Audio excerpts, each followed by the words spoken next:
Hi, my name is Mazarine Treyz, and I'm the author of several books, including The Wild Woman's Guide to Fundraising and Get the Job Your Fundraising Career Empowerment Guide. Today, I'm going to read you a little excerpt from my new book coming out very soon called Healing from the Nonprofit Sector. Link below to get. So without further ado, let's get into Anger is a Gift.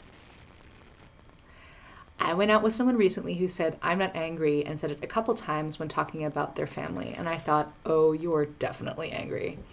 And when the subject came up again, they admitted they were angry, but they didn't want to be angry because they felt anger was a negative emotion. What if there were actually a ton of emotions beneath anger and you have no idea? An anger iceberg, if you will.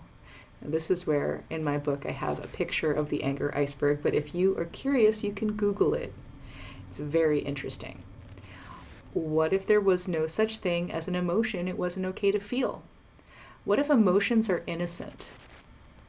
What if emotions are the way you get information about your inner world? What if what you do with emotions is the thing that's the problem?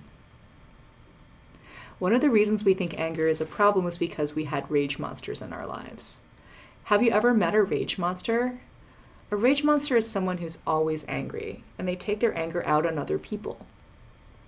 And that's normal to feel anger leads to rage, and rage leads to abuse, and nobody wants that. But that's not really where anger has to go.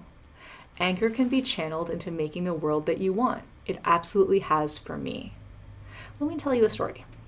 So I went to high school with a guy named Josh who kept saying anger is a gift. And it was his catchphrase, and I didn't really understand it until later.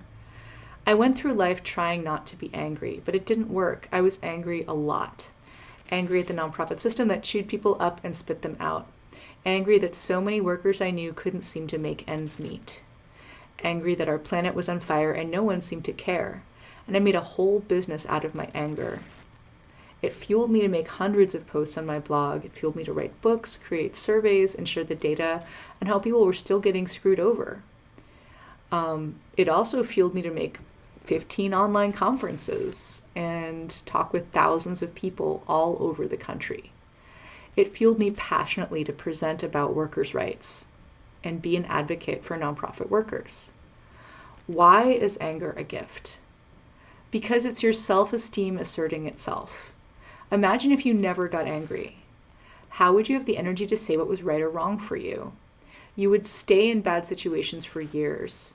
You would wish to change things, but it would feel like it was just too hard. Anger pushes you forward. Anger makes you drive towards change.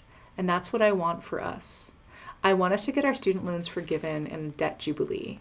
I want us to have universal basic services.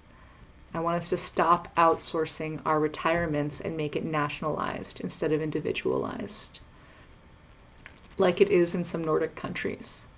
I want us to have rent control or free housing. I want workers to have unions and workplaces that support us instead of drain us. I want us to have a world where we have true equity. I don't know what that looks like yet. It's going to take a lot of creativity to get there. What makes you angry? What's the world you want to create? Dominance, as Bell Hooks says, is part of white supremacy. We think we have to rise and be dominant, but what if we didn't? What if there's a way to have a world without the abuse of power, abuse of anger, and abuse inherent in dominance? What if that world is there, just waiting for us to imagine it? So, thanks so much for listening. Anger is a gift. Get my book, Healing from the Nonprofit Sector, if you like that.